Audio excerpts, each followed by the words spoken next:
Hello guys, welcome to the fiction series. Today we are gonna see, what if Naruto got harem with Anna Marie, Kitty and Ororo? Huge shout out to Otsutsuki no Yami for this story. If you want more awesome fan fiction like this, don't forget to hit that subscribe button, so without wasting any time, let's get into the video. Prologue. I'll be honest. I love starting new stories which brings new ideas. This one is actually one of spur of the moment. It was not really my intention to start with this one, but lately I've started to read Naruto X Marvel, NarutoxX-Men fanfictions, and somehow it got my attention, which made me start to write one. This story will mostly play in the X-Men evolution, with sometimes crossover with other Marvel stories. I warn you that Naruto, like in many of my stories, will be godlike. He is the Bijuu, and I won't nerf him in any way. If he lose, then it is because he find himself humans and make mistakes. Naruto will probably being an instructor at Xavier's School of the Gifted. About pairings. They will include Ororo Monroe, Rogue, Kitty, and Jean. There will be probably some writing errors, if so, please leave a comment where it is. Or if you want to become my beta reader, please leave a message behind. Thank you. 3. Sahara Desert. A lone figure struggled through the desert. Slender fingers held tightly the hem of the cloak that protect the traveler from the harsh biting wind. The figure is a woman, or more exactly a young child of 12 years old. Her white hair escaped from under the cloak and danced in the wind while she struggled forward weakly. This girl's name is Ororo Monroe, a young girl with a very special gift that only shows up in a few humans. She lifted her right feet and planted the limb in front of her, and Ororo could feel her strength leaving her rapidly. The girl had not eaten nor had she consumed any water for 3 days, which would mean her death if she don't find soon a hiding place and some food or water. She planted another feet in front of her, and Ororo reached the peak of the dune. Once there, her eyes widened and fear gripped her heart. The girl could only see dunes of sand that reach as far her eyes could see. Panic grew in her chest and turned her head in all directions in the hope she would see a settings or an oasis where she could recover. A new gust of wind blew over the peak of the dune where she was kneeling, and that was when her eyes fell on a small stripe of green, palm trees and an oasis. Struggling to her feet, Ororo rose up and with her willpower, she pushed herself forward and rolled down the side of dune and landed flat on her back below. She moved her dry, broken lips, and her voice weakly floated out of her mouth. Please someone. He help. Her vision started to fade, and the heart in her chest rapidly beats in fear. I don't want to die. And her vision grew darker, and the last thing her eyes witnessed was a shadow gliding over the sand towards her. Drip drip drip, the sound of water falling gently back in a basin slowly graced her senses. The next what she felt was a wet cold handkerchief cooling down her chocolate-colored skin. She feels a lone trail of water move down her face and towards her neck when she felt the person's hand leave her forehead. Alright, I'll move you slowly up and give you a bit of water to soften your throat. Ororo heard the unfamiliar voice speak to her. She then felt herself being lifted up slightly, and the next she felt was the cool edge of a cup and the coolness of water gliding down her throat. Feeling slightly better, young girl. Ororo's lips moved and the roughness of her throat slowly receded as her body consumed the water. Her eyelashes slowly fluttered open and fell upon a very alien-looking figure. Her eyes widened when she saw a male. And not a normal one, this person has 3 eyes which a pair of them are milk white like pearls, and the third one, which is located at the center of his forehead, blazed a crimson red with 9 tomo around the iris. A mutant. Hello, grinned the alien in good nature. And pleasant meeting, my name is Otsutsuki Naruto, with Otsutsuki being my last name and Naruto my given name. What's yours, young mutant? Monroe, Ororo Monroe. The young mutant introduced herself quietly, which the male only smiled brightly at her. That smile of his made the younger mutant feels a warmth in her chest, a feeling that everything will turn out right. Thank you, Ots. Itsuku. The older mutant suddenly laughed and cut in. Please Ororo, call me Naruto if you can't speak my last name. Hungry? Laughed the older mutant Naruto, and much to Ororo's surprise a whole table full of food suddenly appeared in front of them. The scent assaulted her and made her stomach growl louder in response. Shall we would not want to waste such perfect food, don't we? She moved quickly over to the low table and crossed her legs in front of it. Her eyes saw many exotic cuisines, like Chinese, Japanese, some plain English food or Americans. She grasped everything within arm reach and filled her plate full. Munch this food, munches so much good. Do slowly Ororo, and don't speak with your mouth full. That's impolite, and guess what? The food will stay and won't suddenly disappear. Okay. Spoke Naruto in a beat-up voice filled with amusement which made the young girl blush in embarrassment. While you eat, I have a proposing for you. Ororo's head shot up and her eyes gazed firmly at the other mutant. And no, it has nothing to do with any sick thing like keeping you like a sex doll. I promise that it will nothing like that, you have my word. She kept her eyes firmly connected to that of Naruto, searching for any lie, but all she could see are honesty. Ororo gave a firm nod and listened to the kind man. Minro Ororo, I don't know your past, nor the things what has happened to you. But what I know is that I want to help you, guide and train you in life and mutant powers. Will you, Ororo, accept me as your sensei, which is the Japanese term for teacher? What do you say? Ororo had difficulty to trust her hearing. Here across of her sits someone who is willing to take her under his wing. Her eyes teared up and with a watery smile she launched herself over the table, spreading the food through the tent and she landed on Naruto's chest. I will. Please, I don't want to be alone anymore. It's so lonely. She cried out in joy and all her energy manifested which caused the wind to be pick up and Ororo Minro fell tiredly and fell asleep with a smile on her face. Gently lifting the child up in his arms, Naruto brought his new pupil to a bed that appeared out of nowhere and placed her under the covers. Sleep well, little weather mistress. When you wake up, your training will begin. The following day Ororo woke up from the sounds of twitters. Her eyes fluttered open and she turned her head to scan her surrounding. It's morning, slurred Ororo out while she rolled out of bed. Her feet landed on a well-polished wooden floor. At contact her eyes grew wide and quickly she took in her surrounding with a far sharper attention. Where am I? What happened? Ororo, are you already up? A slightly familiar voice shouted through the building. She turned her head towards the door that would lead the young mutant out of her room. Turning her head again, Ororo noticed a cabinet and moved towards, and once she slid the doors open the young mutant noticed clothes. I've baked some pancakes, roasted pork and other stuff for breakfast.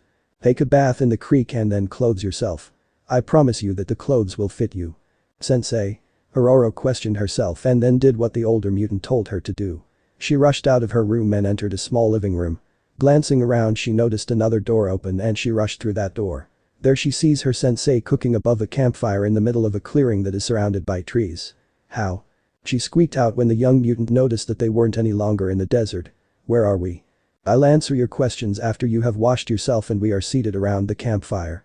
Naruto told the child who moved towards the creek and vanished behind the bushes, which only her head stuck out above. Twirling his finger in a circle and the fire heated up more before Naruto took the pan off the fire and slid the bacon onto a plate. Ah, you're done. Good morning, Ororo, did you slept well?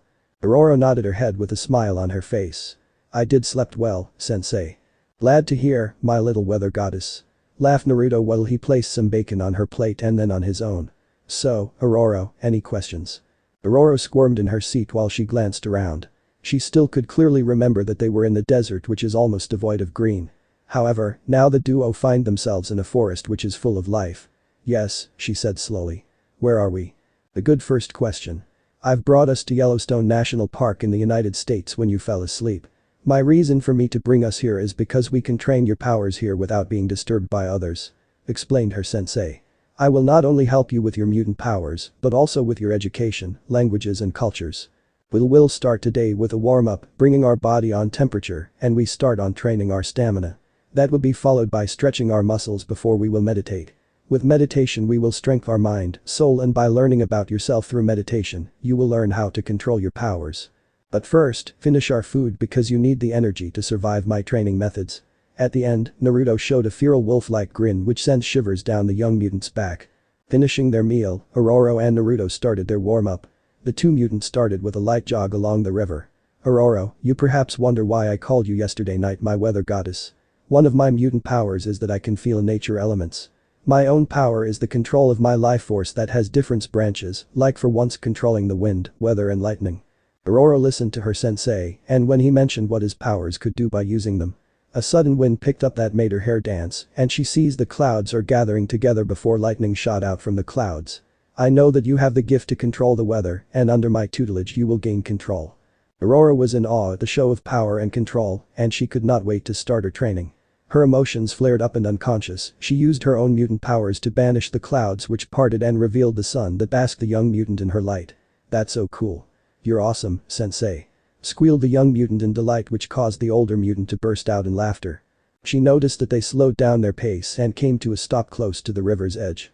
What will we do now, sensei? Here we will meditate, and Ororo sensei crossed his legs and sat next to the water.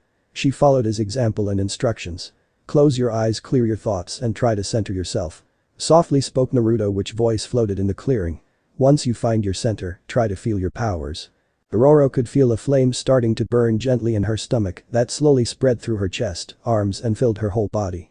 What followed next surprised the young mutant, her chocolate skin could feel the gentle caressing of the wind. Very good Ororo, keep focused. Remember this feeling, never forget this. Now slowly open your eyes, slowly, good. Following his instructions, Ororo opened her eyes to see tree leaf float around her. The gentle feeling against her skin and the sight of the leaves shows the young mutant that this was her doing. You're doing great, Ororo. On your first try you already managed to let the leaves float. I feel so proud at what you have accomplished on your own. Ororo blushed at the praises that her sensei rained down upon her. Never in her life had she someone that praised her for doing something like this. In Cairo she was called the witch and she had to run from the so-called witch hunters. She smiled and tackled her sensei with her arms wrapped around his waist. Thanks sensei, if it wasn't for you. I don't think you will thank me after today and the upcoming years. When I deem you ready to go on your own adventures, you will curse me from the bottom of your heart. But, you will have control over your own gift. Now, follow my movement Naruto told the young girl as he took the horse stance and they moved through katas. As she moved through the kata, Ororo closed her eyes and when she opened them. Years has passed and she returned from memory lane as she finished her katas that her old sensei had taught her. She's now 23 years which most of her years was spent at the side of her sensei, Otsutsuki Naruto, the last 5 years was spent at Xavier's school for the gifted. Ororo, it came to my attention that your nephew, Spike has failed the Star Wars program and is now doing a new report with a camcorder. The teacher wanted him to record his important part of his life and I want to ask you to speak to him the next morning. The telepathic message of Charles Xavier rang through her mind. And another thing, where did you learn to control your powers? Ororo laughed while she moved back towards the mansion while she wiped away the sweat with a towel. From my sensei Charles. You know very well that I have told you that story several times. Speaking about my sensei, any luck of finding him with Cerebro? I'm sorry Ororo, your sensei is surprisingly difficult to find. Do you perhaps know if Otsutsuki Naruto have some electronic field around him or telepathic shields that blocks my own abilities? The weather goddess received the mental reply of the professor as she moved through the halls towards the showers. Ororo entered the bathroom and turned on the showers to warm up the water. My sensei have many abilities. I've seen him control other humans who wanted to hurt me once I was discovered, he convinced them to leave me alone. Other abilities is that he can control his body and change just like Mystic. So, I believe that Naruto sensei has an ability to hide himself from Cerebro and your mind. She let the warm water rain upon herself. However, I believe that my sensei was far above the level of a normal mutant, perhaps at the same level like you and Magneto. Or much higher level, which I and other mutants calls Omega Mutant. I do hope to meet your sensei one day. Perhaps you can ask Logan for his whereabouts. She heard Charles just when the Storm Rider left the showers and dried herself with a clean towel. I think for someone like Logan who travels much, he would surely have met someone that looks like your sensei. As for now, I bid you a good night and don't forget talk to your nephew. A good night Professor Ororo wished the leader of the X-Men a good night before she retreated to her own room. Her thoughts are filled with her sensei who has left her 5 years ago without any explanations. She let herself fall back and landed on her bed, a frown marred her beautiful face. Where are you sensei? Next morning, Bayville High School. The streets are full of young students, all of them walking towards Bayville High School, and others used cars. 2 girls walked on the pavement, one of them have light brown hair with 2 bangs framing her face, and a ponytail. She wears a white shirt with over a light pink vest and tight jeans. For a young woman she is nicely curved with a moderate chest and beautiful round rear. This young girl is named Kitty Pryde. Next to her, another girl with light brown hair, but unlike the other girl, she has one white bang of hair that frames her face and she wears a white shirt with a black leather jacket over it. Her name is Rogue and like her friend she is a beautiful girl with nice curves and a moderate chest and both girls have a secret that they want to keep from the normal people. Did you hear Rogue that today we get a new exchange student? I wonder if the student will be boy and if the student is, will he be hot? Kitty squealed out to her best friend who could not believe her friend's words. Is that all on your mind, boys? Rogue said with an arched brow. She crossed her arms under her bust and turned her eyes away from Kitty. However that movement caused her eyes to fall on a tall young man with shoulder-length spiky blonde hair. A broad shoulder with a muscular back with the muscles clearly shown through his white shirt. Strong athletic arms that showed that he do some kind of sport or heavy workout. Oh, I can understand why boys are on your mind. That one is certainly not wrong. The girls lowered their eyes to his behind which are packed in blue jeans. Whoa, that boy have a very nice ass. Come on Kitty, let's see if he is interest. Oh no. Toad. Rogue and Kitty watched how a small dirty boy who has seen cleaner days sneak up towards the blonde-haired boy. They knew what the boy is trying, namely stealing the wallet that stuck out from behind and Kitty extended out her hand as if she could prevent it from happening. Watch, oh, Kitty cried out when she tried to warn the handsome boy, however she, nor Rogue or Todd had expected that this young man was special too, gifted with a mutation. The air around them suddenly dropped in temperature and a heavy, ominous feeling grasped their hearts. Frozen on their spots, Kitty, Rogue and Todd watched how the obviously gifted human turned his head, which showed a pearl-white eye with 3 black rings and 9 tomo that lazily circled around a wide iris. I would suggest, Todd, that you keep your hands to yourself. You would not want to lose your appendage suddenly, right? Now, off you go, little mutant. Todd Talansky, a mutant and member of the Brotherhood, could only shake in fear before he took off. Jumping away like a frog and vanished out of sight, which left Kitty and Rogue now alone with this strange but mysterious mutant, while students streamed past them as if they do not exist. I see you two later, Kitty, Rogue, and when you see Ms. Monroe, please give her my greetings.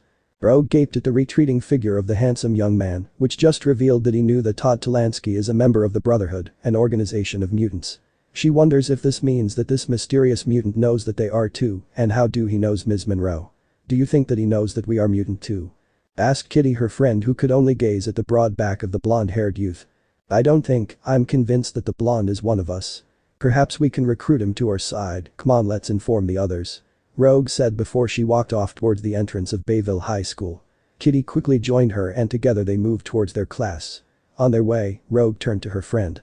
Have you noticed anything strange beside the sudden drop of temperature and that unique eye, Kitty? Kitty shook her head negatively. No, I don't think I've seen anything besides the mentioned thing you've said. Perhaps we must tell Mr. Monroe immediately after Shokai. The girl jumped half a mile in the air from fright when someone tapped her on the shoulder. However, when she jumped she turned around accidentally and planted her elbow in the face of Evan Daniels, a fellow gifted human. The sound of Kitty screaming, Rogue turned around and witnessed Evan being smashed into the lockets. Her eyes then turned to the object in Evan's hand, which is a recorder. Evan, why did you scare Kitty, and did you just try to record our bubbly behind? She questioned the other gifted human with her hands on her hips and a scowl on her face. What, no? Evan shook his head in fright when Rogue stalked towards him. I've heard about your naughty adventure of trying to film Jean in the bathroom when she was washing herself. Now, give me that darn recorder. Spike rolled to his feet when Rogue jumped towards him, having seen that she wanted to crush the recorder with her feet. Come back, you pervert. No way, you crazy girl. I'm out of here, Evan shouted, throwing his skateboard in front of him and jumped upon it. The nephew of Storm raced through the halls of the school with Kitty and Rogue at his heels.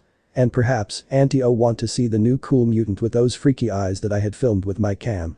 Jean turned a corner when she heard a scream.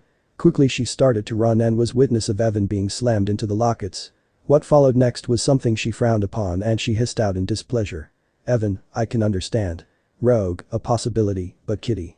Kitty, I would never have thought that she would cut in class when the school hasn't even started yet. Jean? The voice sounded from behind her. Jean's eyebrow twitched at the voice and she moved her hand as if to wave an annoying fly away. Not now, Duncan. Responded Jean, she is like Kitty, Rogue, Evan and the toad, a gifted human.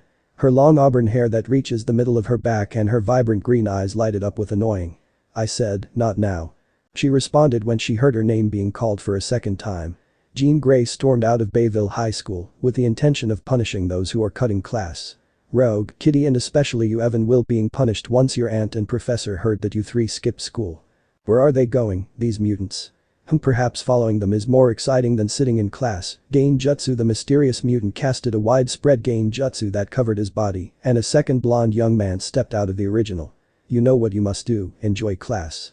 Laughed the original when he walked out of the school to follow the others. New York City. There, atop of the garage. Kurt exclaimed, pointing his hand which held 3 fingers to a figure standing at the top of garage building. What is he doing, mein Freund? Next to him, sitting in Scott's car, Cyclops answered Kurt. I don't know, perhaps you can bamf up and check it. Next thing Cyclops heard was the bamf sound of Nightcrawler and the stench of brimstone. Ugh, that smell. I hope Professor can do something against it. I see Wolverine, Kurt said through his earpiece. It looks as if he is waiting for something. Wait, I hear something. Suddenly the roaring sound of a bike clashed through silence and a tall, muscular figure with wild blonde hair, a orange-yellow costume with tiger stripes and a fur collar around his neck that gave this man a wild look. Oh, Cyclops, bamf. The blue elf teleported back to Scott and explained what he saw. I think we must move. Shouted Nightcrawler when a shadow grew around them and once they looked up, Kurt and Cyclops know why. Bamf. Nightcrawler teleported himself and Scott out of the car which met its end by a van that fell upon it. Scott, another human with a special gift, and for him it was more like a curse, slammed his hand to his face as his eyes widened behind his red-tinted glasses. "My car," cried Cyclops out, his strength left him as he sunk towards the floor. "What have my car ever done?" "I don't know, mein Freund, however I think it would be for the best to us that we return to Xavier's School for the Gifted." Having said his part, Kurt bamfed Scott and himself back to Xavier Institute for Higher Learning, only to see a new scene that caused shivers to roll down their backs. Xavier's School for Gifted Youngsters. "I believe that your nephew took an early break, Ororo," a bold young man told the woman who is standing next to him. This man is Charles Xavier, a highly gifted human with the powers of telepathy. This gift is special, and it came to him through the X gene, a mutation which made him and all those who are special gifted a mutant. Charles, or what his fellow mutant call him, Professor X, and he is the leader of his own organization, the X-Men. Charles and his fellow mutants fight for coexistence between mutants and humans. On one of his missions in Charles' early years, a stray bullet had robbed him of the ability to walk, and now the man uses a highly advantaged wheelchair to move around. Standing next to Charles is Ororo, a beautiful African-American woman who is just like him, a mutant with a gift to control the weather. Ororo Monroe has grown nicely into a very beautiful young woman, and she is one of the teachers at Xavier's School for Gifted Youngsters. At this moment, Ororo do not looks very pleased at the news. "Is that so, Charles? Perhaps my nephew want to spend some more time with Logan and his training in the danger room." "Perhaps, but I think you must first hear him out. From my passive powers, I can feel that Mr. Daniels is at the moment really excited about something. Maybe there is a very good reason that he and the others are skipping school." "Ah, there they come," Charles spoke up when he saw in the distance his students. Crossing his fingers, Charles waited for them before he addressed them. "Children, is there a reason at why you all are cutting classes? From my belief is that school has just begun this morning, so please, explain your reasons." "Evan, I do hope you have a very good reason for cutting classes," Ororo added sternly, her arms crossing under her remarkable bust. Her eyes stern and fixated on her nephew who squirmed under her sharp eyes. The young mutant Evan Daniels gulped under her gaze and handed the recorder to her. "Well, Auntie O, I woke up this morning and you told me that I should show you what I recorded. On my way to Bayville High School, I saw Kitty and Rogue holding conversation. I was a bit interested in what held their interest when I noticed Todd Talansky, who belonged to the Brotherhood, trying to steal a poor chap wallet. That was when I felt it." Kitty tried to warn the chap, but he suddenly glanced down at Toad, who froze on the spot, and the dude's eyes was not normal. "Show me," Ororo demanded, and she extended her hand to accept the recorder. She opened the screen and rewound until she came to the scene where Ororo and Charles saw Kitty and Rogue.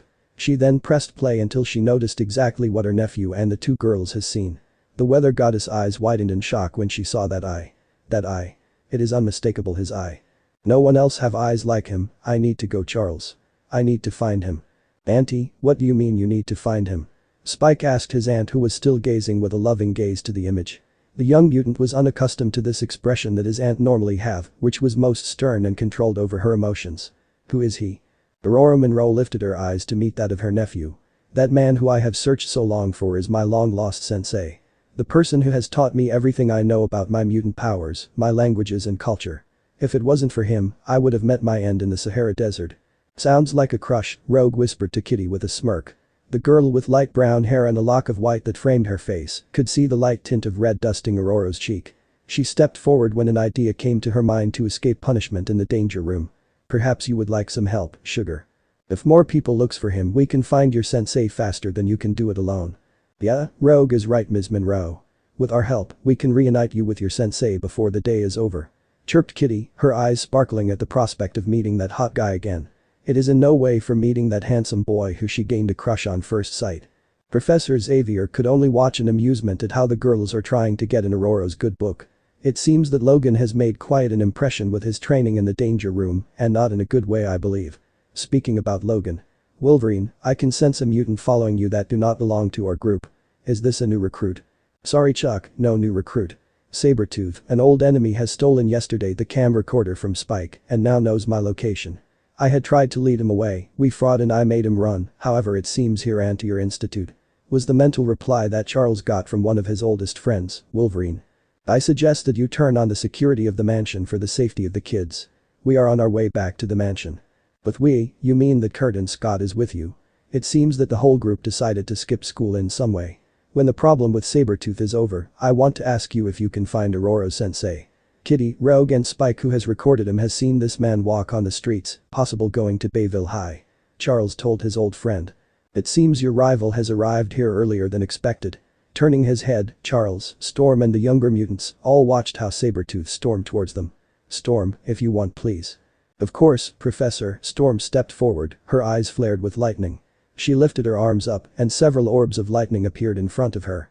Around the group the wind picked up and protected the X-Men from flying trees that Sabertooth was throwing towards them. Storm turned towards the intruder on their ground. Leave Sabertooth, you have no business here. I beg the difference, snarled the hulking mutant. Feral eyes glared at Storm, and with his tongue, Sabertooth traced his long canines. I'll see some pretty praise here, waiting for me to make them mine Ruerg. Sabertooth launched himself into the air and towards them. Storm narrowed her eyes, and with a flick of her wrist, she sends the orbs of lightning towards her enemy. If you want us, try avoiding my lightning orbs, ha. They shot towards the barrier of wind and impacted in the ground when Sabertooth dodged 3 of them, and 2 orbs slammed into his chest and sent him through the air. Charles, Kitty, Rogue and the others could see that when the orbs impacted into the mutant's chest, flares of lightning surged through his body. Your muscles has been electrocuted and are now stiff. You will soon notice that you have a hard time with your body movements. I suggest that you surrender, Sabertooth. Wah-wah-you-ha-ha-ha. Roared Sabertooth, tilting his head backwards as the laughter rose up into the air. You thought that a little bit of lightning should stop me, they will not stop me, I'll kill you all. Stated the feral mutant and surged towards the group of X-Men. The other batch of lightning orbs that impacted Sabertooth are ignored by the mutant. He leaped through the air and slashed down with his claws that phased through Kitty. Xavier touched with the fingertips the side of his head, sending telepathic waves to influence Sabertooth's mind. Invisible waves floated through the air that tried to influence the wild mind of Sabertooth who sunk through his knees. Listen to my voice, Victor Creed, my voice is my will. You feel your strength sap away, your legs feels heavy and your eyes tired. I suggest that you take a rest. Your movement becomes more sloppy. Charles, who has used his telepathic powers, suddenly cried out when a piece of wood pierced his shoulder, courtesy of Sabertooth. Ruea. Stay out of my head. Now having fallen in his feral state, Sabertooth rushed towards Rogue with the intention to kill.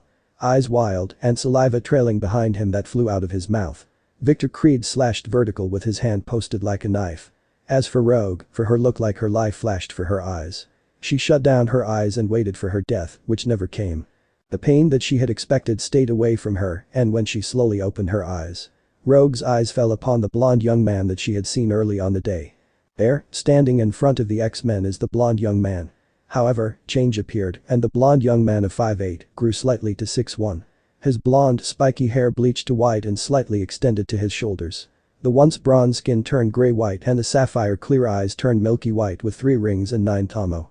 Hello Creed, remember me? The stranger's voice was soft yet strong. You know that this is not the right way to ask a girl out for a date, right? The now white-haired figure held Creed's wrist in his hand, holding the claws inches away from Rogue's throat. Of course you don't remember me, especially if I wipe your mind the whole time. I don't want to be bothered by you, unlike Logan. Who are you? Growled Sabertooth, his eyes narrowed at the stranger.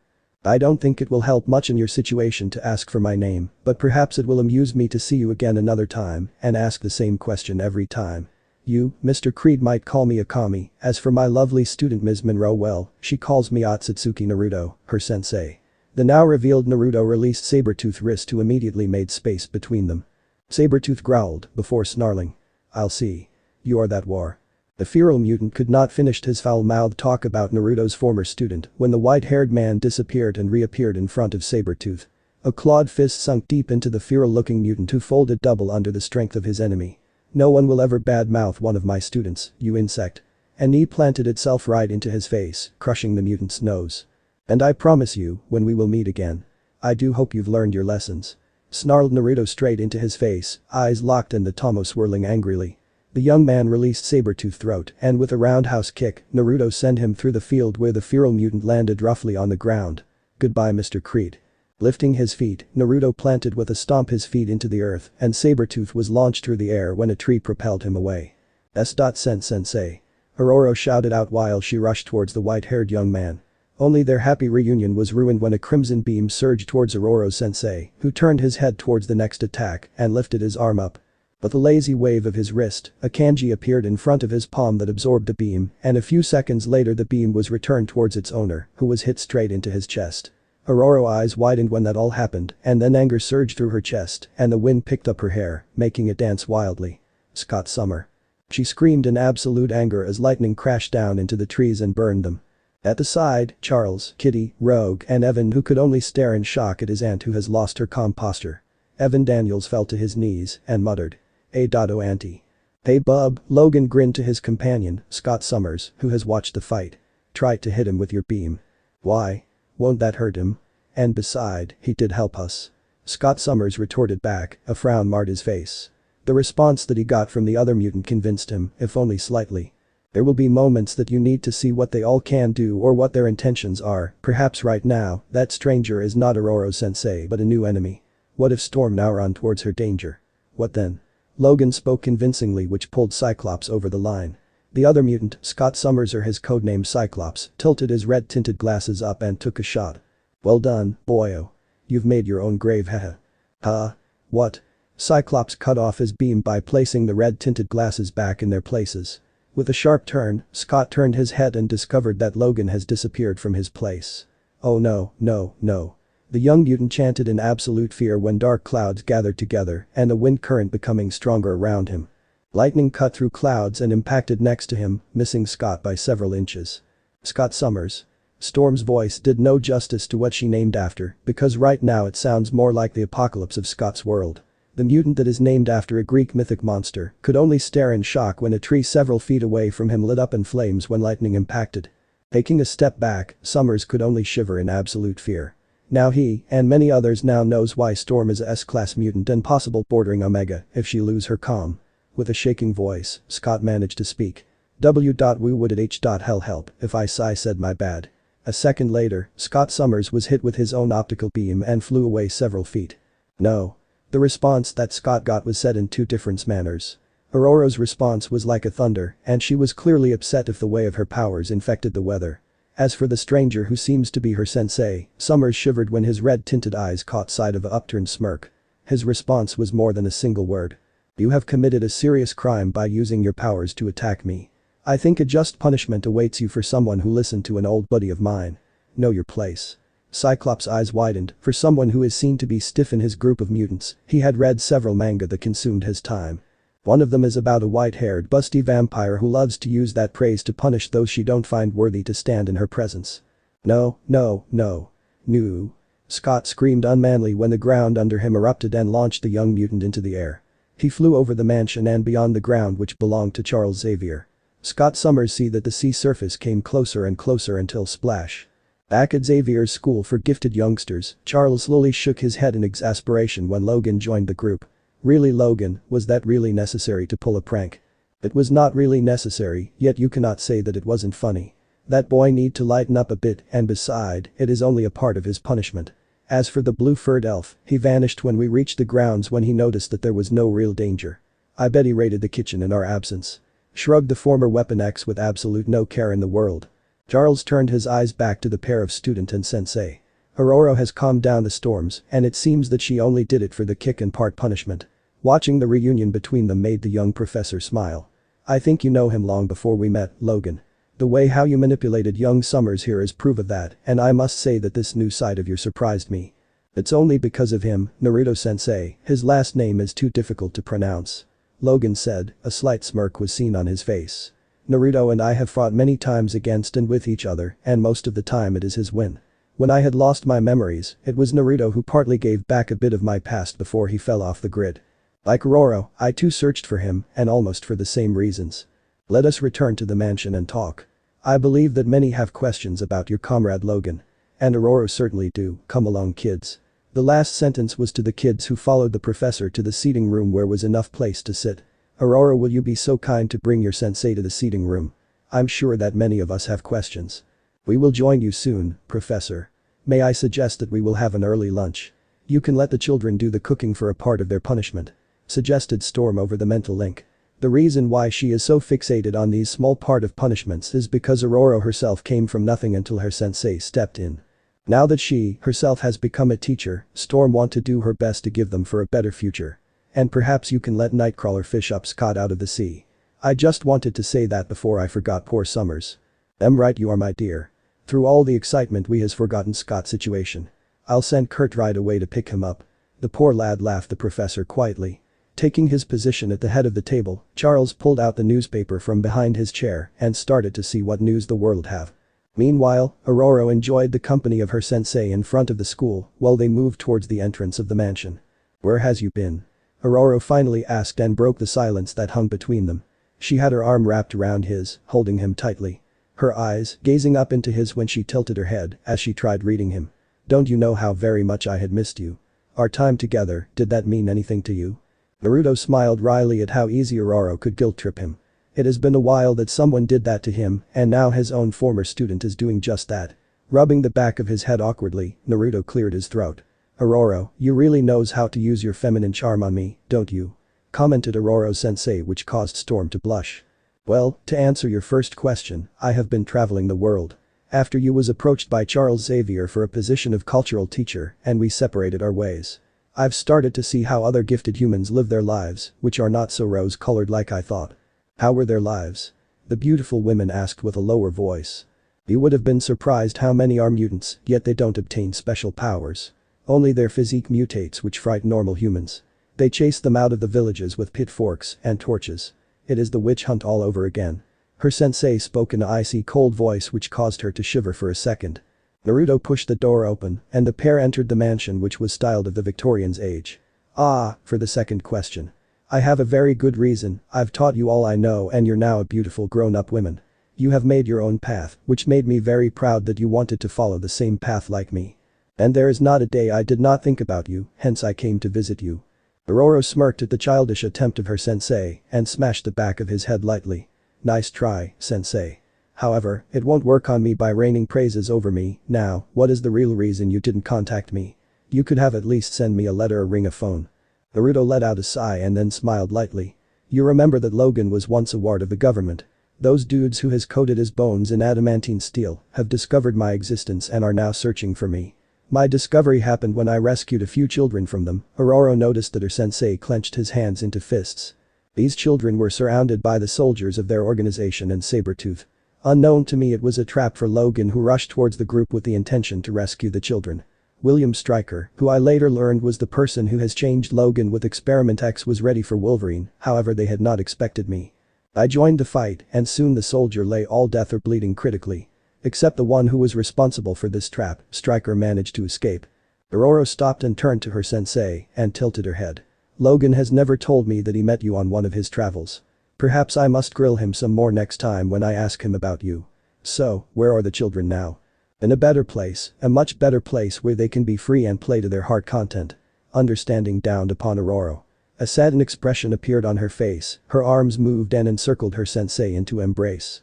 "I had buried them myself and vowed that I would do everything in my powers to prevent the death of innocents." Ororo now understood the return of her sensei. Just like Professor Charles Xavier, Otsutsuki Naruto has tremendous powers that could plunge the world into total control under his leadership, and only his ironclad control over his emotions prevent the dark age for both human and mutants.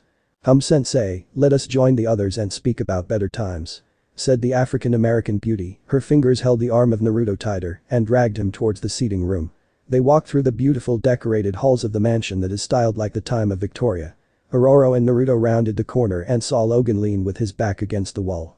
"Yo bub, it's a damn nice to see a familiar face once again," grinned the Canadian. He stepped away from the wall and closed the distance between us. "Naruto, I've heard what you told Storm. It was a dark time that day and not something that we want to repeat off. When we spoke one another on that day where I informed you about this place.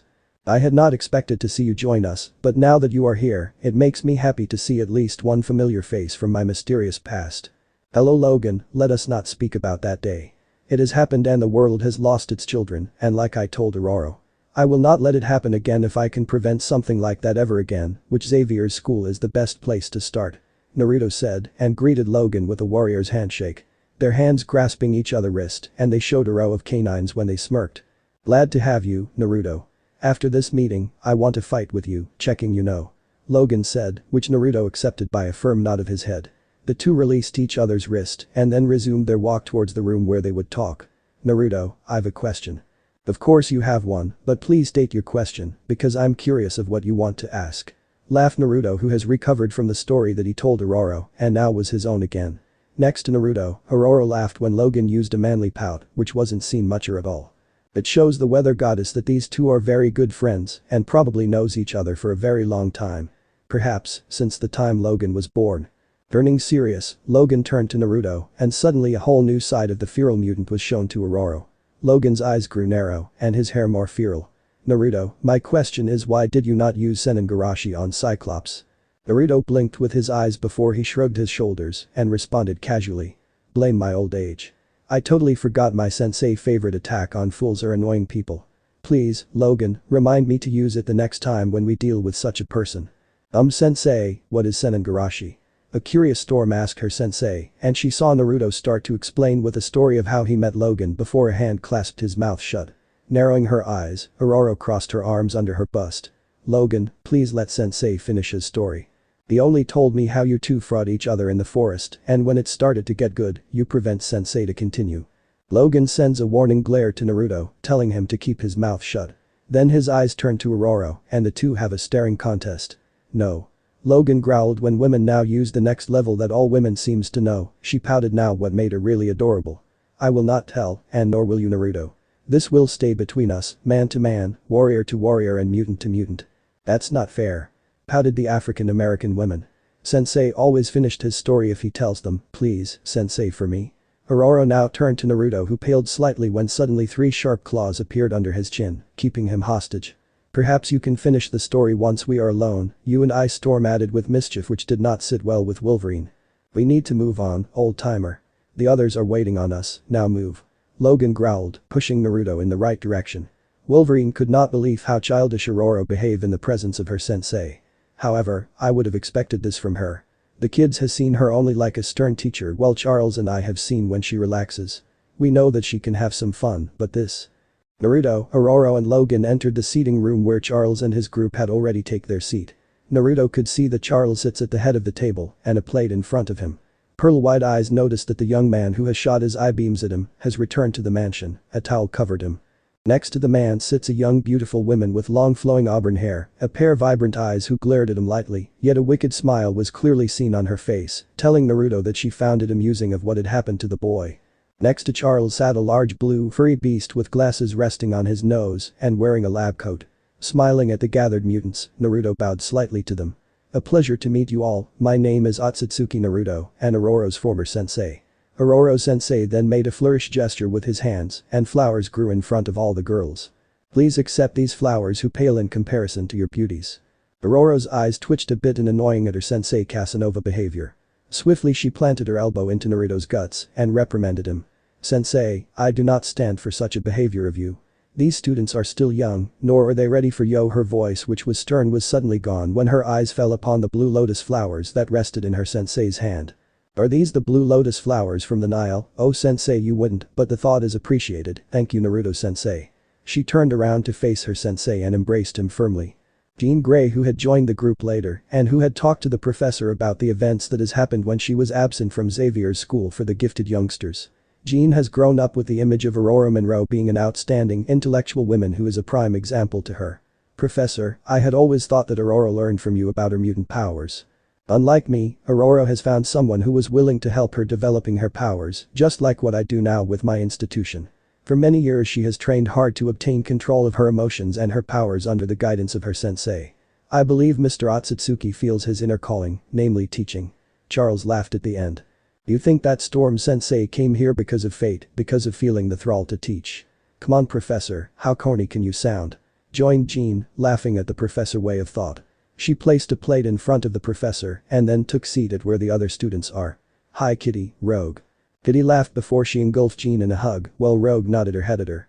They too took a seat around the table after they placed a plate with bread, fruits and cheese on the table. Hi Jean, can you believe it? Storm sensei looks so cool and cute, especially those horns of his, they looks like rabbit ears. Jean let out a gentle laugh, her eyes turned swiftly to the two appendage that was attached on Ororo sensei's head. You might be right, Kitty, those horns make him cute. Charles smiled when Scott entered the seating room and took also a seat around the table, with Kurt following him. They were now complete and Charles looked at Storm sensei. Welcome Otsutsuki Naruto to Xavier's School of Gifted Youngsters. Perhaps it is a clue, but I am Charles Xavier. Next to me is Logan, your old pupil Ororo. We three helps the younger generation of mutants to learn how to control their powers. Charles introduced first the facility members of his school. And these are our students, Scott Summers, Jean Grey, Rogue, Catherine Pride, and Kurt. The mentioned children all waved or nodded their head in acknowledge when their name were called. A pleasure to meet you all. Smiled Naruto, you know perhaps my name through other channels, or from my time that I punished Mr. Creed, if not, my name is Otsutsuki Naruto, but please call me Naruto or Naruto-sensei, if you can't speak my last name. Again, Naruto, a pleasure to meet the man that has made a wonderful woman of Ms. Monroe. I want to ask from you, do you want to join my school? The professor in his wheelchair crossed his fingers when he asked that question to the young man. Charles was assured that the man who has guided and taught Storm can't ignore his calling, hence his reason to be here. What do you say, Naruto-sensei? Naruto's lips stretched in a wide smile, and his eyes turned much to everyone's surprise into a U-shape. If you rain praises on me, how can I say no? However, I want to make a few rules so we can understand one another. At the moment I pose like a student on Bayville High School, my reason is that once in a while I like to return to a normal life. Is this Earth a blonde-haired y'all's natural figure? Rogue calmly drawled in her southern dialect. Naruto turned his eyes to her and spoke. What you see now is my natural form. A long time ago something happened and changed me to how I look now. What you saw before when I stopped Mr. Creed was my previous form before I changed. Do you mean changing from human to what you are now, Naruto? If so, I believe that it was your Mutant X gene has awoken and changed you. Charles helpfully added his thoughts. However, the professor looked surprised when his newest faculty member shook his head. I fear that your theory is wrong, Charles. My people, Charles, Jean, Logan and the students all straightened in their seat when they heard him speak about something news. My people is what you could call mutants if you want. We possessed powers that we harnessed through the generations until we could use it for defending, healing or many other features. Naruto started to tell them a bit about his people. One of my teachers, Senjutsu Nade, who was the leader of my village and an outstanding healer, taught me her art. I learned how to heal, cure and reattach limbs back, which sounds very cool, yet when you are the one who must reattach it, then I do hope you have a strong stomach. Jested the man while a few of the children looked a bit green at the image of detached limbs. She wasn't my only teacher, and many others taught me their art, however, our world wasn't perfect in any sense of the word. We had wars, mostly small skirmishes. One war in particular brought a beast to our plane of existence, not by us, but through someone else who has formed a group that is called Akatsuki, or translated to your languages, Daybreak. They hunted special people who held immense powers, 9 of them were alive, and one by one they were captured by the group. What made these people more special than the others? From what you told us, your people sounds as if they have mutated a long time ago. Charles said. Let us come later on your theory about my people possible mutation. Back to these special people, they were jailers for 9 great demons. These beasts could change the landscapes with a flick of their tail, and these beasts were numbers from 1 to 9. The Akatsuki captured them until only number 8 and 9 were left, and that was when the 4th Shinobi War started. The war that brought 5 great villages together to stand against one organization. Naruto resumed his story, and the shinobi has left a lot out of his story. A war was fought and many lives were lost until we had only a quarter left. That was the sign for the true leader of the Akatsuki to appear and summon an incomplete 10-tailed beast. 10-tailed? Kitty's eyes wide in shock that there was another one. She could not believe that there were beasts of such a power, wiping a village off the face of the earth by a flick of their tails. Let's stand what one beast could do with 10. Naruto nodded, a smile formed on his face. Yes, a beast with 10 tails. I, and my friend Kirby, who was the container of the 8-tailed beast, and I, who was the container of 9, fought against the beast with 10 tails. We were losing, its powers too great, until I came up with a plan, namely sealing the beast away. I am sorry, Naruto, but what is sealing? Charles interrupted the story with a question. A good question. Sealing is that we seal something in a pocket dimension or in someone. Like me, 9 tails was sealed into me when I was a child. Having made up my mind, I informed Kirby of what I would do, and my friend helped me. We sealed the beast away, however our victory was paid with a heavy fine and a price for me. What happened? It was Rogue who asked the question. Unknown to my people. The beasts were the one that gave us our powers by pumping their energy into our world. When I sealed the original beast, and yes, the 9 beasts were the separated powers of the 10 tails, I did not only seal the beast into me, but also all the powers that my people possessed. Naruto finished his story, a dry smile on his face. Charles frowned, and in his mind he came to a conclusion. If this is true, what happened to your people? They died. Without the powers we had they could not sustain their life. However, some survived and started a new life. I placed an illusion over the world and made them forget about my age, and all what belonged to my age was gathered and secured in a place no people could come. I've seen the rise and fall of empires, my sons and daughters changed the world, and for a long time I slept until a voice reached me. Someone who called for help and I answered. Naruto told them, and Storm's eyes teared up and she leaped towards her sensei and embraced him. That was when I heard Ororo and took her in as my apprentice. End of story, off you go. To bed with you all. Sensei, it is still early. It's only 5 o'clock in the afternoon.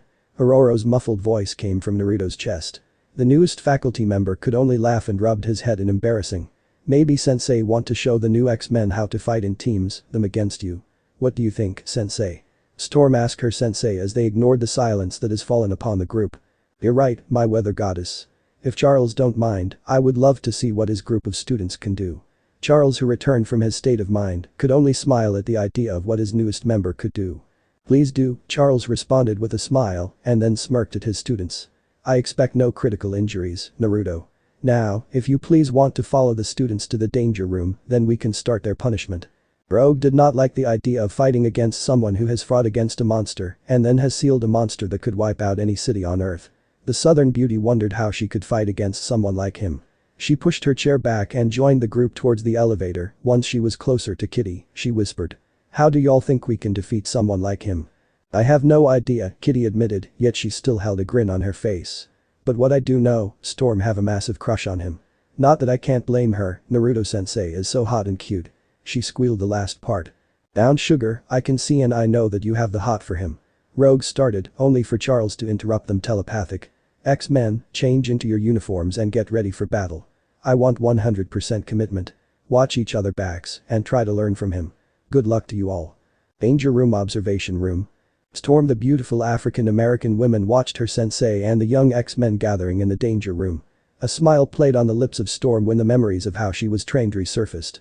These kids will face someone they will never defeat, she concluded. Storm then turned to Logan. Wolverine, what do you think will happen down there? The kick-ass beating and hopefully someone get a Senengarashi. It's about time he will use that killing technique on someone. Ah, they start. Logan grinned, a crazy look in his eyes. Wolverine's shoulders started to shake and the surrounding of the group changed into a forest. Good luck, kids. The worried Storm looked at the kids who stormed towards her sensei, ready to fight him. Good luck, kids, you need it. Danger room. Naruto grinned when he walked in front of the group, back and forth. He had folded his hands on his back when and held his speech. Alright kiddies. Today will be the second worst day for some, and to others their best. I have here chime. The sounds of 3 bells rang through the danger room. As you can see, 3 bells. These bells will save you from total embarrassing, but only 3 people can obtain them. Come at me with the intent to kill, Hajim. Intent to kill, are you crazy? Cyclops shouted, anger rolling off of him when he heard Naruto's comment. Scott Summers wears a tight black-yellow uniform, a futuristic glasses that flared red. Around his waist is a belt with the X-Men logo at the center. I don't know what you think, but you alone will not be Ino. Cyclops was cut off mid-sentence when Naruto appeared behind him in a crouched position and his fingers in a Tori hand seal. A squeal could be heard when Akami planted his fingers into the backdoor of Cyclops, a flashlight and Senengarashi. Logan and Naruto shouted in union, with the first mentioned wiping away a stray tear. Professor Charles Xavier and Aurora Monroe were both in shock, their mouth open in silence horror when they watched Cyclops being launched and his hands grasping his butt in pain. Good old time, ha ha ha ha. Logan laughed, while in the meantime in the danger room itself. Marvel Girl, Shadowcat, Nightcrawler and Spike watched in horror at Cyclops' fate. Logan moved towards the mic and pressed a button down. X-Men, I suggest to take his advice, fight him with the intent to kill, or else you end up like Cyclops. One tip, those who don't get the bell will share the same fate as Cyclops, and perhaps for Mr. Summers, twice for him. Wahaha. Have fun, I know I will. Logan. The kids heard the shout of Storm in the distance, scaring them about turning victim to such a dreadful fate. There was now only goal in mind, and they each used their abilities to escape that fate. Shadowcat phased herself, her intention clear to everyone. Her eyes found the unconscious form of Cyclops who has landed on his knees, his legs folded under him and butt in the air where smoke rose up from. Thought that's a really terrifying. I don't want to share his fate. Screamed Shadowcat, her face ashen white while she ran towards Akami with the intent to steal a bell. Spike, who just like Kitty was ashen white in the face, popped all the spikes from his body and especially made armor for his backdoor so that he won't share the same fate like Cyclops. Aiming his hands at Akami, Spike sends a row of bone spikes towards his enemy. Another member of the X-Men saw his life flash in front of his eyes. Kurt Wagner paled, his blue fur took a lighter tone and teleported away, leaving smoke behind that smells like burning brimstone, and a small bam resounded. Nightcrawler appeared in front of Akami and his fingertips touched the bells. Yee. Kurt shouted excited when his fingers clamped around the object. Sorry blue elf, better luck next time. Akami twirled in the air and lashed out with his right leg. A successful roundhouse kick hit the Nightcrawler at the right side of his face and he flew through the air until his body hit the floor and rolled several meters. The white-haired man then stepped out of the path of Spike's bone spikes and lifted one arm up, a bone peeked out of his skin that formed a blade, and Akami closed the distance in a blink of an eye. Watch and learn Spike, this is how you can use your bones. Slashing down, Spike crossed his arms above his head and coated them in bones for protection. A good start, however you let yourself wide open. A knee planted into Spike's chest and the young mutant coughed. Now Tafini Naruto started to say when he was cut off by a red beam that separated them and he jumped back to made some distance. Ah, the Boy Scout. You bastard. Cyclops roared, saliva spat out of his mouth as such was his anger. The young mutant held a hand next to his visor which now glowed crimson. Embarrassing me in front of Jean. I'll kill Yao. Crimson optic beams shot from his eyes, missing their target who danced out of its path. Closing the distance, Naruto leaned every time just out of the beam's path until a smirk appeared on his face. Wha, what are you smirking for, you bastard? You wouldn't want to. A column of smoke erupted around Akami, obscuring him from everyone. A gush of wind blew away the smoke and revealed a very beautiful woman. A woman they all know, Jean Grey stands in front of Cyclops and wears a very revealing two-piece bikini that barely covers her body.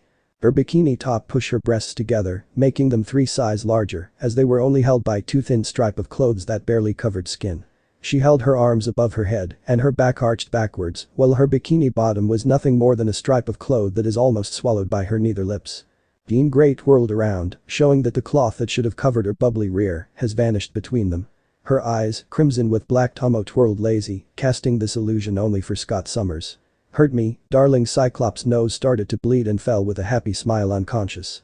For the other X-Men, this Jean Grey was an exact replica of the original Marvel girl. She wears a green dress with a yellow belt around her waist with the X-Men logo at its center. A yellow pointed mask covered her identity. She vanished suddenly and appeared next to Jean Grey, who glared with furious anger at her doppelganger. Through clenched teeth, she hissed out in anger. What did you do to Scott? Casting an illusion of you, darling. Responded the clone of Jean Grey. Just at the moment a smoke bomb detonated and covered them both in smoke. When the cover dispatched, Shadowcat, Rogue, Nightcrawler, Spike and those who observed from the Danger Room control center could only gape in confusion.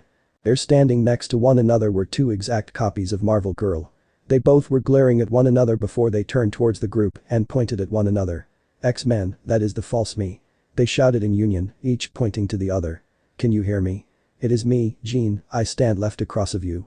The others heard the mental call and aimed their attention at the Marvel Girl right across of them. Spike aimed his bone spike at who he guessed was the impostor when a second mental call entered their heads. No. I am the real Jean. Do not trust her, she only want you to lower your guards. He already took out Summers. Above in the observatory control center of the Danger Room, Charles shook his head in exasperation. The older telepathic could not believe what his newest faculty member has done to Cyclops. The professor knew that Scott Summers was a bit obsessed with Jean Grey, but that Naruto-sensei has looked in his head and used that image to throw him out of the game was exaggerated in the kinder way of the word. What did sensei do, professor? Charles turned when he heard the question of Storm. The man wondered if Naruto was like this when he trained her. It's best that you don't know, Ororo. Charles responded after pondering of how he would answer her. His eyes turned back to Scott Summers and he could not help as if it felt that Cyclops' reaction was something out of a Japanese animation movie. Shaking his head, Charles banished those thoughts and focused back on the fight between Naruto and his X-Men. Hurt, can y'all teleport me? If A can come into touching distance, A can take them both out. Rogue spoke in a low voice, whispering with Nightcrawler. Her plan was easy, get behind them and use her powers to knock them both out. The only thing she waited on was Nightcrawler's answer. I don't know if I can take you with me. If never done that before, taking Zomian with me. The blue elf said, however he already positioned himself behind her and a blue furry hand rested on her shoulder. Rogue turned her eyes then to the other female member of the X-Men and shared her thoughts.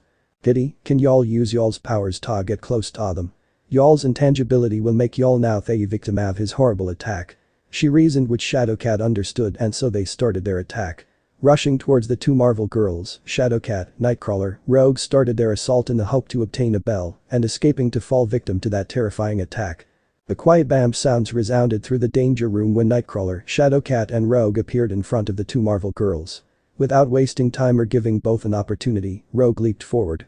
With her left hand she pulled the glove from her right hand off, and her fingertips touched the surface of one of the Marvel girl's skin. Her eyes shot open when images flashed through her mind. Rogue's eyes opened. Glancing around her surroundings, she witnessed a sight she had never seen before. The young mutant was surrounded by ice mirrors, and standing in front of her was a younger blonde boy, which was very familiar to her. She recognized him as Ororo sensei before he revealed his true form. Next to him is another boy, which caused her to grin at the unique yet funny hairstyle that resembles the behind of a duck. "Please Naruto, give us the bridge builder, I do not want to fight my first friend." A masked person spoke from the mirrors. Now that Rogue looks around, she noticed that the mirrors held each a copy of the girl in the mirror who copied her movement. "Please, let me succeed my mission." "TSK, I had come to Waves in the hope to meet stronger opponents to show everyone that I have far surpassed him." The dark-haired boy snarled, hate clearly heard in his voice. Suddenly, and to Rogue's utter surprise, a large ball of flames suddenly shot from the black-haired boy's position to one of the mirrors. "Your ice might give you a bit of speed, but against an Uchiha elite, you're nothing but trash like my idiot of a teammate." Laughter ran through the air, rising up, and the cold air that touched the mirror turned colder. What would an Uchiha know about being an elite? You think that your clan threat will help you in this fight, wrong you are, because you haven't awakened yours. I instead can freely use my clan's abilities in Satsu Susho. 1,000 parts of water rose up in the air, well they took form of needles which froze at the Tori seal, before they flew towards the Uchiha. "And you think that these weak technique will harm me?" snarled the Uchiha, who bent his knees and ready to jump out its deathly path. Suddenly his eyes widened when the boy noticed that he could not move. The Uchiha glanced down only to see his feet were frozen to the ground. "If you think that this will stop me, Kawarimi." "You didn't," Rogue heard the masked girl in the mirror exclaim when she suddenly see the black-haired boy switch place with the blonde-haired boy who she knows as Naruto. In front of her eyes, Naruto was penetrated by hundreds of ice needles. "You bastard. Using your own comrade to save your own miserable life. He should be honored to use his life to save mine. That dead last is nothing more than dirt under my feet. Now, let me show you what a real elite shinobi can do." Ga. The Uchiha was choked when his strong fingers clamped around his throat. His eyes traveled down, only to meet frozen blue eyes that belonged to Naruto. Really release me, you loser." The Uchiha grunted out with difficulty. "No, Sasuke. It is enough. You just tried to use my life, someone who is a member of Team 7, for your own sick life. From here on out, I take control of this fight and you can take a nap." The blonde-haired boy pressed a nerve point and the Uchiha fell unconscious. Blue eyes then turned to the masked opponent and much to Rogue's surprise they spoke. "Hello Haku, I see that Mamachi's Abusa is your precious person. Just like you, I don't want to fight you. Perhaps we can come to an understanding, a way for you and your sensei to survive this day and become shinobi of the Leaf Village." What does he mean, becoming shinobi of the Leaf Village? Rogue thought before memories flowed in a quick succession. Strangely enough, many of these memories were with a masked hunter nin who Rogue discovers is actually a girl. A girl who has control over ice, wind and water that was very dangerous under her commands. Her eyes snapped open, and to Rogue's surprise, bone spikes flew towards her. In reflex she crossed her arms in front of her, and to her surprise and that of the others, a large ice mirror appeared in front of her at which the bones shattered at contact. Not so far away from Rogue, Naruto smiled sadly, yet not entirely, as his smile also held a warmth that only a few could understand. Slowly but firmly Naruto shifted his feet into a position to start his real lesson. A lesson that was once taught to him, yet he and his team failed while graduating the Shinobi Academy. So that is her powers, stealing or copying someone else's powers. Shall we dance? Danger room observation. Oh, now they will get it. Naruto always says his catchphrase when he is serious, and for Southern Girl, she surely got something strong from him. Wolverine commented from his position behind the controllers while watching to the fight that will break out. "Keep your eyes focused, Chuck, from here on out. Your X-Men will deal with a real threat. They must use all their training, cunning and skills to survive, or else they have a nice day recovering in the medbay." Grinned Logan, his eyes sparkled in amusement while the grin on his face grew when the sigh of Ororo reached his ears. Charles rolled his wheelchair closer to the observation glass and peered towards his group of future protectors for both human and mutants. Without turning his head to Logan, Professor Xavier asked a question that spooked for a long time into his head. "You know something about him, don't you, Logan? What do you not tell us, especially when Ms. Monroe was a student of his?" Logan shrugged his shoulder, his eyes still locked on Naruto. "There are many things I do know, and even many things I don't know about the man down there. However, I do know that this man is much more than a mere mutant. You felt it, don't you, Ororo? That your sensei is much more than a simple mutant." "Yes, I did. When my sensei taught me the source of my powers and how to control them. He told me about the ways of nature. Showed me how to work together with it and how it affected both me and the earth. She then took a thoughtful stand before Storm slowly continued. When he deemed that I had enough control over my powers, Sensei started to show how to manipulate the elements. One of these technique is the Rasengan, which is compressing the wind into a small ball, which can extend at the will of the controller. Once hit by this technique, small wind blades will cut through your skin, severing the connections. People like Logan and Sabertooth can't survive this attack, however their healing ability will slow down extremely or possible ruin it entirely. Charles' eyes widened at the news. The man had never thought that Storm had such a dangerous attack in her arsenal, and with this new discovery, the man wondered what Storm can do more. Glancing down, Charles noticed the new ability of Rogue. Can you do the same thing like Rogue is doing now? Creating an ice mirror? No, I can't, Charles. She took powers from my sensei which are slightly different to mine, I believe. If we watch this test of him, you will soon find out that his powers are different to mine. Storm replied, ending their conversation which brought their full attention back to the group below. Danger room. Naruto leaned backward which saved himself from being pierced by Spike's attack. Through the room a sickening sound of something sharp piercing skin could clearly be heard by everyone when a long bone slid out of the shinobi's wrist. With a snap the bone curves turned sharper and within seconds it took the form of a katana. Spike, your powers look very familiar to that of mine. Watch, learn and survive, the white-haired male spoke in a cool voice when he appeared out of nowhere in front of Spike, who crossed his arms above his head and claw-like bones like Wolverine shot out of his wrists, which blocked the downward slash of the shinobi. A good reaction, kid, constant vigilance. However, you need to learn to not stay frozen and move immediately as you're wide open right now. Naruto jumped slightly off the floor and twirled. His right leg lashed out and planted a firm roundhouse kick into Evan's unprotected ribs, which made him wince in pain. Spike. Rogue cried out while she flashed through hand seals and water floated in the air and took the shape of senbon needles before they froze and shot towards Naruto. The man simply turned and sidestepped out of its path. At the same time his blade shot out towards Shadowcat, piercing her chest. Your instincts are incredible, Shadowcat. Using your potent mutant power to avoid a critical hit which saved your life. Shadowcat could not help to grin despite her situation. If it wasn't for her mutant powers she would have died, or on the other hand. Kitty would have never met him or her other fellow mutants if she hadn't mutant powers. You're stuck now, Naruto-sensei, and I take this. She leaned forward and kept the blade into her body until the last moment where she left the blade and touched the bells with the tips of her fingers. Got them. Kitty shouted in pure happiness when she felt the bells pressed into her skin when she closed her fingers around the object. You get them, Shadowcat, congratulations. Now the last test, who will you give the remaining 2 bells? Those who don't obtain a bell will fall victim to Konoha Hidden Village 1000 years of death. Naruto gave her a chose with a sinister smirk plastered on her face. Catherine gulped audible while glancing around. She could see Cyclops crawling away over the floor towards the exit of the danger room. Her eyes then took notice of the pleading eyes of Nightcrawler and she felt a bit guilty of what will happen to him. I chose Rogue, she threw one bell to Rogue who caught it with a smile. And one to Jean, she threw the bell towards Marvel Girl who smiled in relief. My reason that I chose the girls is because we must kept her innocent, bye. She turned intangible and ran through the wall and out of the danger room without looking back once. No. I will not fall victim like Scott, if you only think about your own innocence, what about that of us? Nightcrawler shouted out desperately while his eyes followed the bell flying through the air towards Marvel Girl. Jean's eyes widened when she saw the desperate expression on Kurt's face before the blue elf disappeared and appeared in front of the bell. His fingers grasped the bell before he vanished for a second time. Kurt. You're so death when I catch you. Jean in anger shouted while her eyes fearfully watched every move of her sensei, fearing that he would suddenly appear behind her to do the same to Scott. However, much to her surprise and that of Evan, Naruto did nothing and instead of delivering his punishment, he glanced up to the overlook. Professor Xavier, your team of highly gifted children has done an outstanding job with the use of their powers. They unconscious succeeded in completing my test, however once it came to the choice between the male or female members of the team they fall apart. Naruto spoke with amusement coloring his voice. Shadowcat decided that the females of the team must avoid this punishment at all cost and chose them, which caused Nightcrawler to react by using his powers to steal the bell. I deem this test a failure because they left a team member behind.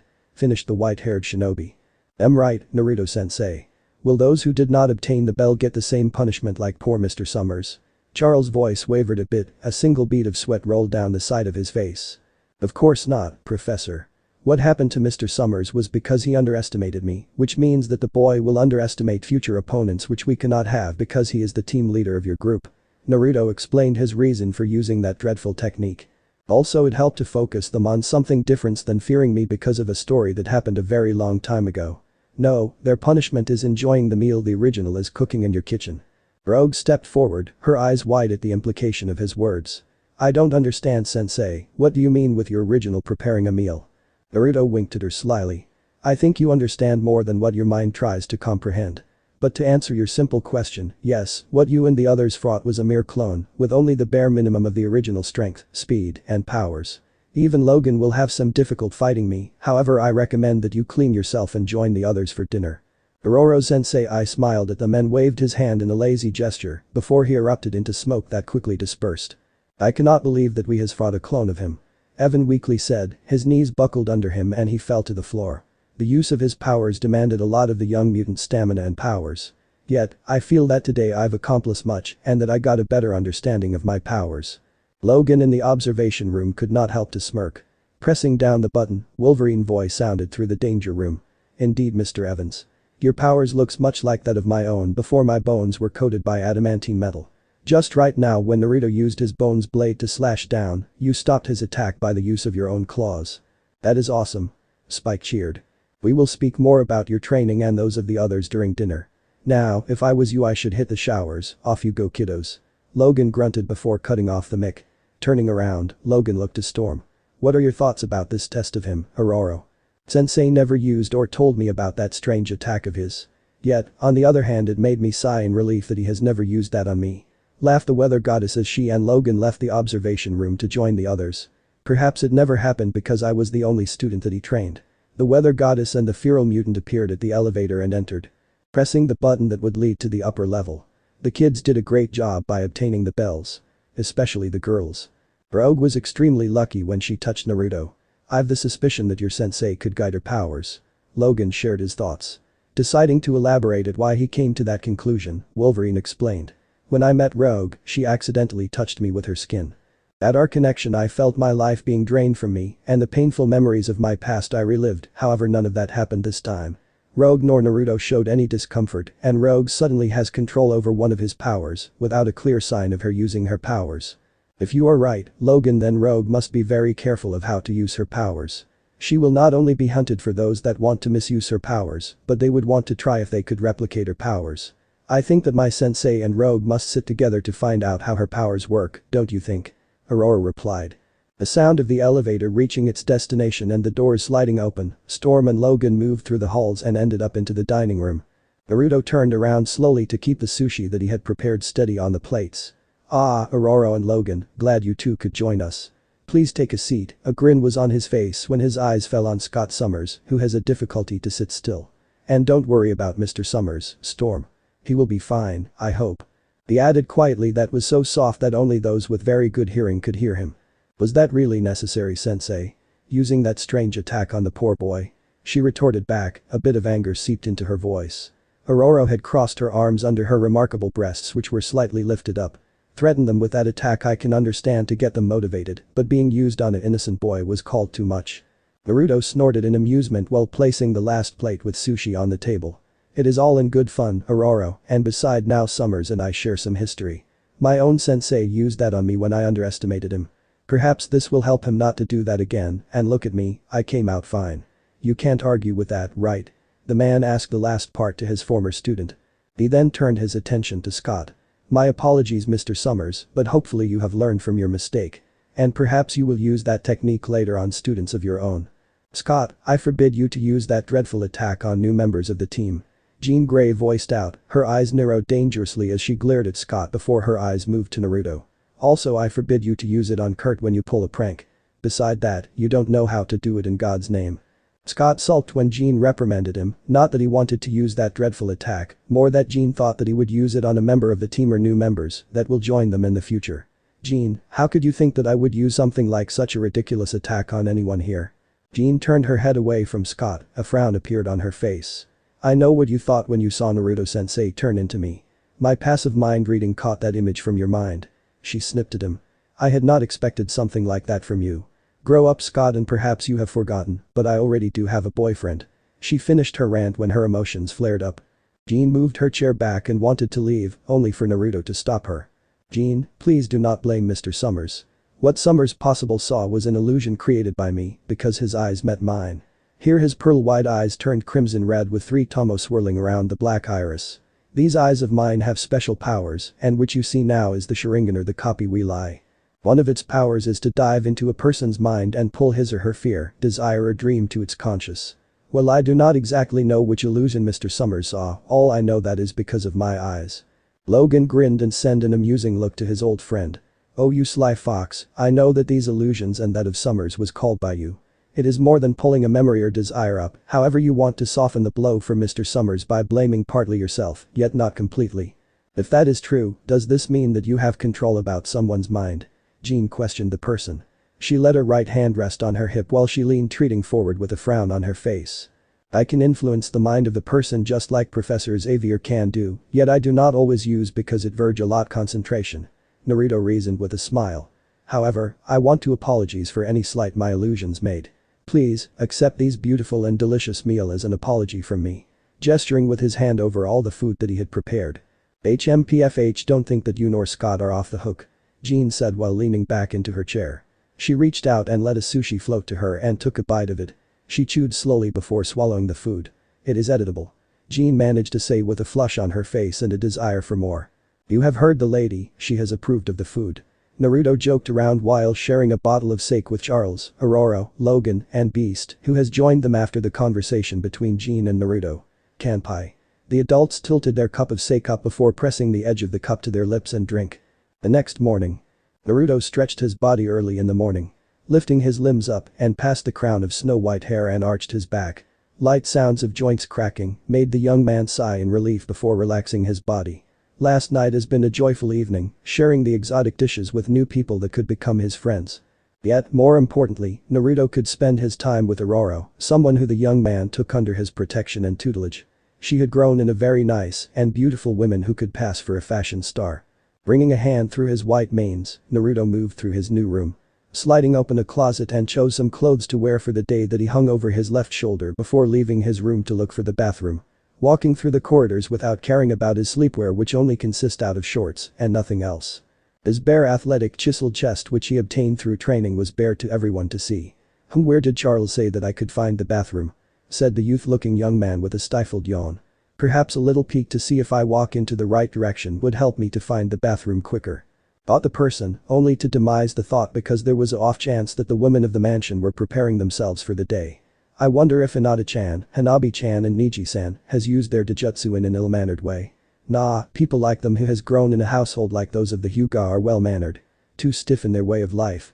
Another though that the young man demised. A door flew open several feet away from him and Catherine Kitty Pryde left her restroom. Evidence was the slight wet hair, a trail of stray water made its way down her neck and vanished out of sight when it entered the collar of her shirt. The water condensed that hung around her was also proof that this was the restroom, only question is.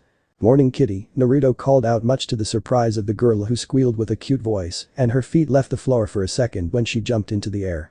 Quiet laughter filled the corridors when Kitty returned with her feet on the floor and she brought a hand to her chest which rose and fell when she breathed heavily.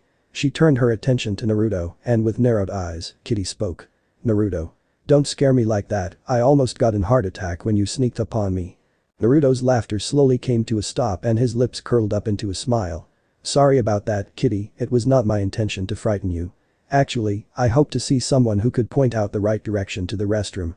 I wonder if the restroom are individual or shared with the genders using a specific time to use the space. The young man asked the girl in front of him who just now noticed the difference in clothing between them if the redness of her face was any evidence. When the words of Naruto settled into Kitty's mind, blood rushed towards her face when she now just registered the lack of clothes the handsome, strapping Adonis of a man present himself in her presence. Hazel brown eyes scanned the perfect athletic body in front of her, and what of you? Ma, right. This restroom is only for the girls who stay here at Professor Xavier's school. Did the professor not told you about the private bathrooms for faculty members?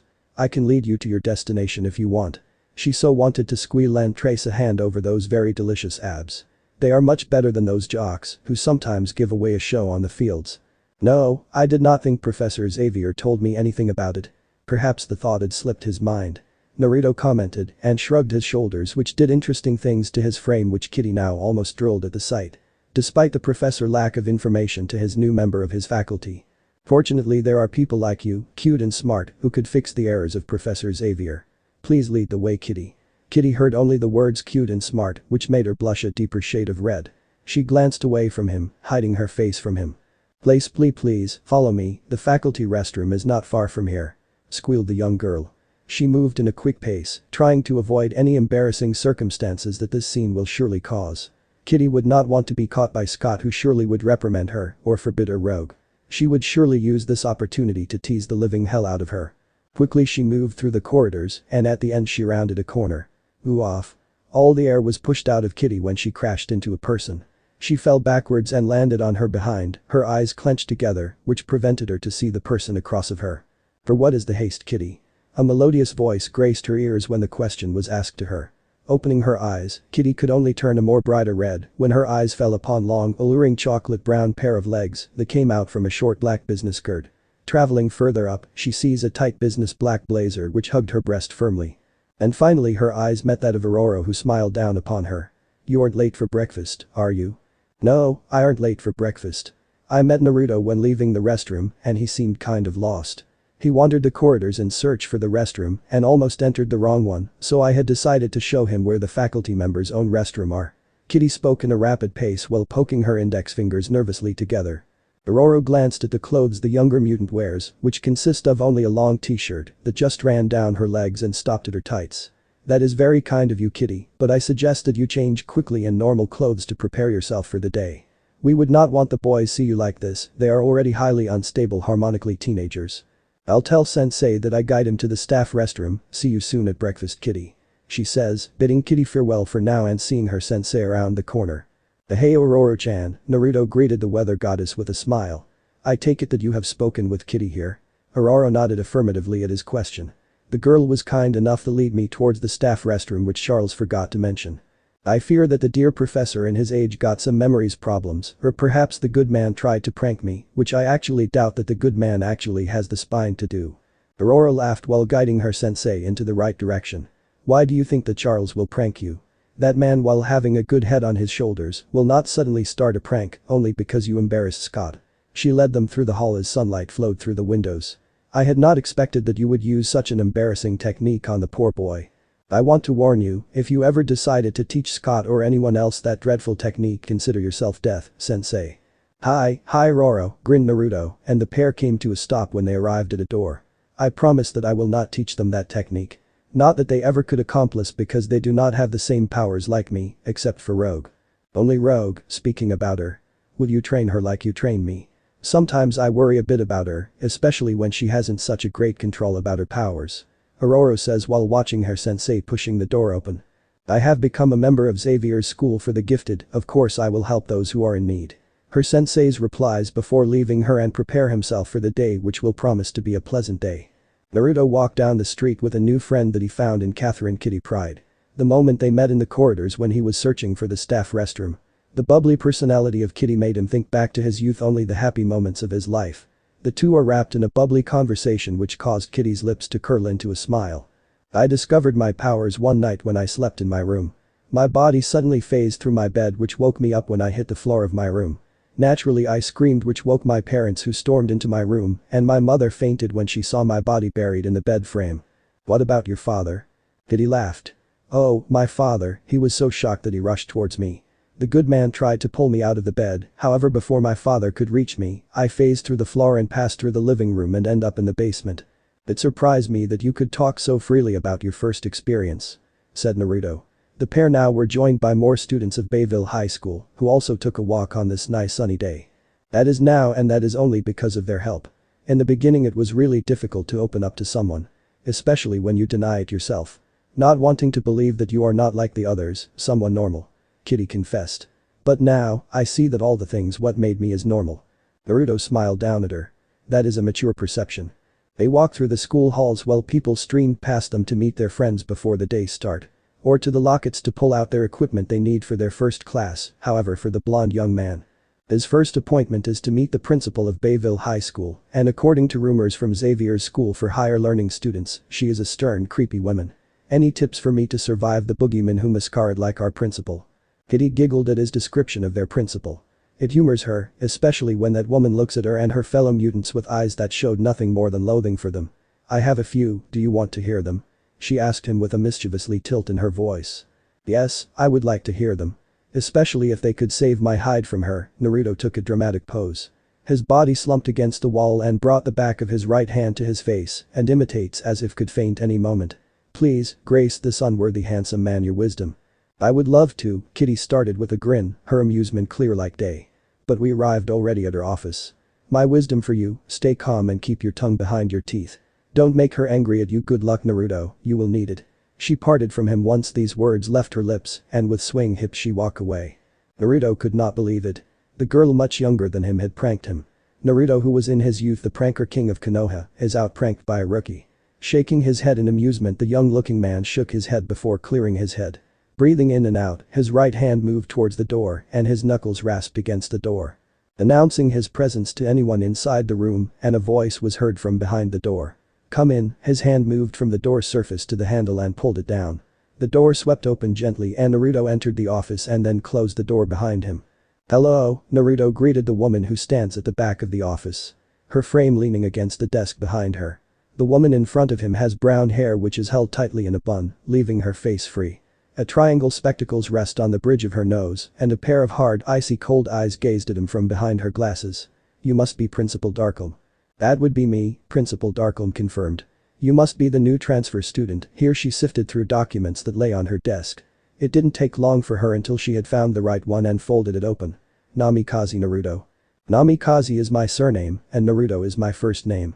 It's Japanese with my surname first being written and followed by my first name. Please, call me Naruto. The blonde young adult introduced himself to his principal of the school with an extended hand. Darkholm grasped the extended hand firmly and her glasses slid a bit down her nose. She gazed sternly at him from over the rim of her glasses. Mr. Namikaze, I expect that you will follow the rules of my institute. No troubles with your fellow students and members of my faculty. You will be always on time. Do you understand me? I do, replied Naruto to his now official stern principal. Please do, because I will have my eyes on you. Now, go to your first class and don't be late. She snipped to him. A cruel smile played on her face and her eyes landed for a moment at the clock that hung innocently on the wall. Naruto turned around and walked away from her. Once turned, the eyes of the young man changed, blue pupils and irides which contain a white floral pattern. The newest student of Bayville High School casually walked to the door while studying the office. That is strange.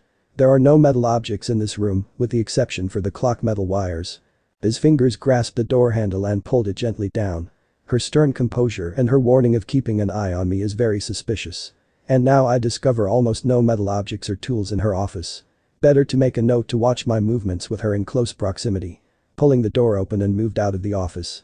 Thank you, Principal, for explaining the rules. Have a nice day. The door closed with a soft resounded click and Principal Darkholm's eyes flashed a yellow cat-like before they returned normal. She crossed her arms in front of her chest and she let out a grunt out of annoyance. I do not know who you are, Mr. Namikaze, anyhow anyone who is in good standing with Charles students is someone to look out for. Darkholm shut the report about her newest student shut before placing it away. Catherine Kitty Pride hummed cheerfully when she made her way to history class. Her cheerfully mood comes from the conversation she had with the newest faculty member of Xavier's school for extremely gifted. Their conversation, which was in nature actually quite serious, yet it was light. Kitty had never thought that her experience fell so heavy in her stomach. The young mutant knew she could always talk with Storm, who was like a stern older sister to her. Or she could talk with Jean, despite their rocky start at her former school she had opened later to her. Though if there was someone who she always talked with, it would be her roommate Rogue. The two of them had held a lot of conversations that they did not share with the two previous mentioned women in their life at Xavier's school. And then there is he. The metallic sound of a locked door slamming shut interrupted Kitty's thoughts and she lifted her chin up and her eyes met the outraged dark eyes of a brown-haired rock punk. Who was that punk that walked with you this morning? Spat the boy, his voice layered with anger. Kitty's eyes who sparkled with a warm light dimmed. Her chest, which was filled with cheerful feeling, evaporated and was replaced by a chilling feeling. She took a step back and her eyes furrowed in displeasure at the boy and her hands curled in a fist that she planted at her hips. That punk that you so friendly stated is a friend. My friend, and I do not like that you give him a lousy name Lance. Lance Avers is just like several other special people who are categorized as mutant. His genetic mutant power is seismic waves that comes from his hands. With this ability the young mutant could everything that is not of organic matter to shatter. I call him however I like, grunted Lance. Is that punk one of those stupid members of the X-Men? Is he one of us or not? Stop it, Lance, Kitty retorted. She did not like how Avers was acting to her. Why are you acting so strange? Being mean and demanding, I don't know you like this. I need to get to class. She activated her mutant ability and phased through Lance without looking around for anyone that could have seen her. Lance's eyes parted in shock. Just right now, Kitty moved through him and that felt very unnatural to him. Shivers ran down his spine at this unsuspected experience, however the boy also realized that damage control was now most needed. Kitty, wait. Shouted the mutant once Kitty left his body. Whirling around, the boy grasped out to her, yet he missed when Kitty retreated back from him. I just don't like it when you hang around other boys. I like you a lot, please, believe me. Kitty was now a few feet away from Lance when she heard his confession. The girl was confusing about the sudden confession of her fellow mutant. Kitty had a few interactions with Lance, none of them were great. Why did you know? This is a trick.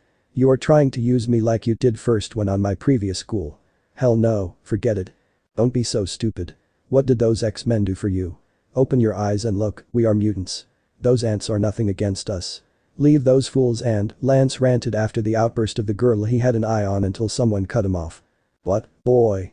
An icy cold voice sounded from behind him. Kitty's eyes widened when she sees the tall figure of her new friend towering over Lance. You think she will go with you, especially after your rant? You are quite foolish by loudly revealing her secrets. Perhaps you did not think, but the girl do not want to be revealed to the world. It was then that she looked around and noticed to her shock that many students had followed their conversation. A violation on her privacy. I warn you once, leave her alone and do not again violate someone else's secrets that she or he do not want to reveal to the world. Suddenly raven black feathers floated out of the ceiling, hitting everyone who did not carry the X gene.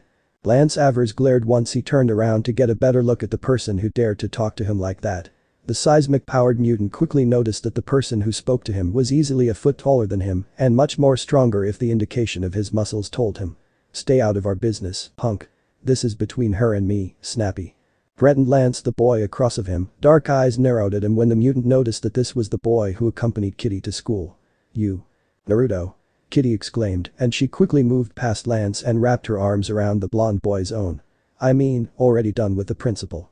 Have she said anything where you must be at the first start of your new school life? She cheerfully said. Her eyes sparkling with light while she dragged him away from Lance and the other students. Lance fumed in anger at how Kitty brushed him off.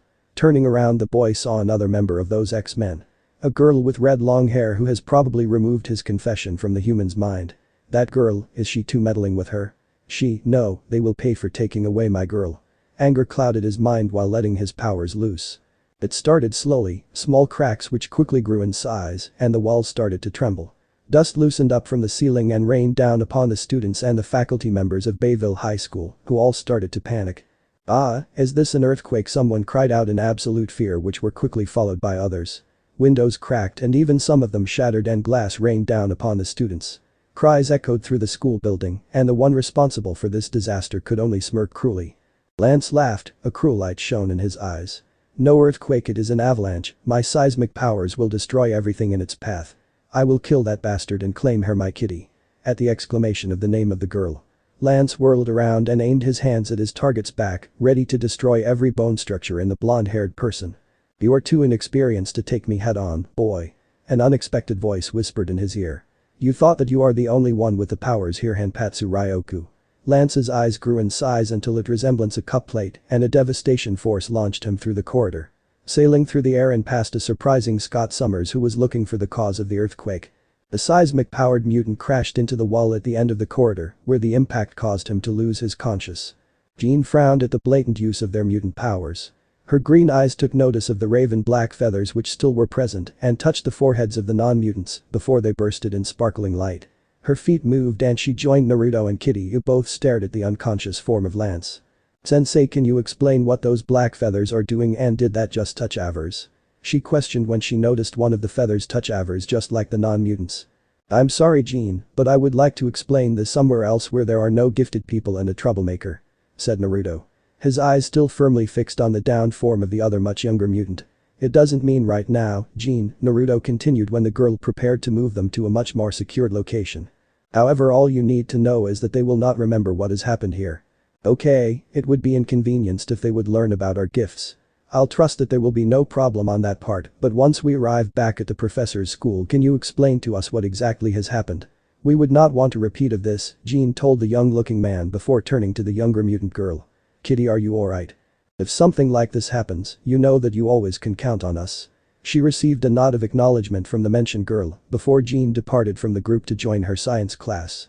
Shall we follow Jean's example and look for our first class? Naruto teased, his eyes alight once more with amusement. Getting a firm confirmed nod from the younger girl, the two of them moved on to their destination. You'll coming, Scott? He called out from over his shoulders, which caused Cyclops to jump from his position of gloating over the fallen faction leader of the Brotherhood. 5 minutes later, Naruto found himself in the class, sitting behind a small desk. Standing in front of him is the teacher, a young woman with short pixie blonde hair. A pair of ocean blue eyes and a voluptuous figure which is hugged by a tight business jean and corset. Class, I want to introduce a new classmate to you, Mr. Namikaze, if you please want to introduce yourself to your class. Naruto pushed himself up, using the small desk in front of him to help standing straight. Towering now over his fellow classmates who all sit behind their own desk, the young blonde man introduced himself. Hello class, my name is Naruto Namikaze. I come from across the pond and has lived my whole life in Japan. I was born in Kyoto, which is a very lively city with beautiful sights. I suggest that you will visit that place if you ever decide to visit my country. My age, well, I am now 19. Thank you Namikaze for your short introduction. If no one have any questions for him now, then you might ask him after class at lunch break. The teacher told the class and she watched them for a few minutes. When she saw no one stick her of his hand up, she started her day, only for one to interrupt her. Yes, Miss Efton. Hi, Namikaze. I wonder if you have someone that want to lead you around the town. If you don't have anyone, I would like to show you the place around here if you want. Amanda Sefton offered to him a tour around the town. I'm sorry Miss Efton, I have already someone who would like to show me around town. Perhaps you would like to join us after school. Naruto told the girl who smiled at him. The teacher suddenly clapped her hands, gaining their attention. Mr. Namikaze, please take your seat so that I can start the day. Today I would like to talk about the most important part of American history. The Declaration of Independence. The Declaration of Independence is one of the most important documents in the history of the United States. Can someone tell me about a fact about this historic document? Mr. Namikaze, I would like if you can answer this and shows the class of what you know. Naruto had no problem with sharing of what he knows of the United States' most important document. Standing up so that people could see him clearly and more importantly hear his voice clearly. The Declaration of Independence is written by a man named Thomas Jefferson, who was by the time when he wrote this document a vice president of the United States. Thomas served under John Adams, who was the first vice president and second president of the United States. Back to the Declaration of Independence, Thomas Jefferson wrote the document in 17 days. The document held some well-known statement on the human rights, particularly its second sentence. We hold these truths to be self-evident, that all men are created equal, that they are endowed by their Creator with certain unalienable rights, that among these are life, liberty and the pursuit of happiness. Naruto finished of what he knows of the most important document of the United States. Thank you for this example explanation of the Declaration of Independence, Mr. Namikaze. You know our country history very well, and from here I take it from you over. I still need to show that I've studied for my job. Teased the teacher, the younger looking man, while the class burst out in laughter before that slowly died away and she could start her own part. The Declaration of Independence is the statement adopted by the Second Continental Congress meeting at the Pennsylvania State House, or what we also call the Independence Hall in Philadelphia on July 4, 1776.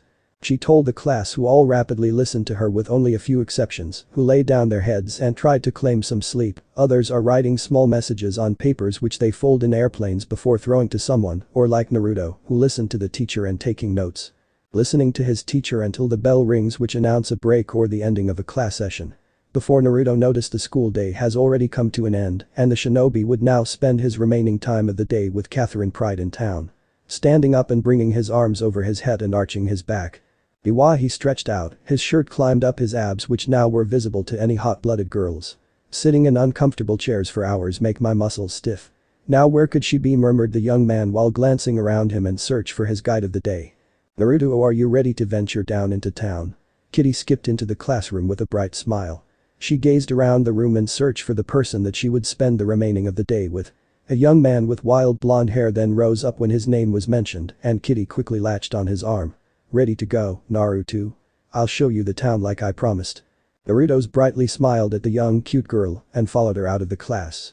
Hi Kitty, glad to see you. Before we go, do you mind if I invite Amanda Sefton could join us for the day? I do not have any problems with her joining us. If you have already invited someone, do you mind if Kurt joins us? He needs some new clothes, and you need some too, mister. Kitty told the taller blonde young man. The pair walk out of the school building and stepped on its ground where the two mentioned students were waiting for them. So this part ends here.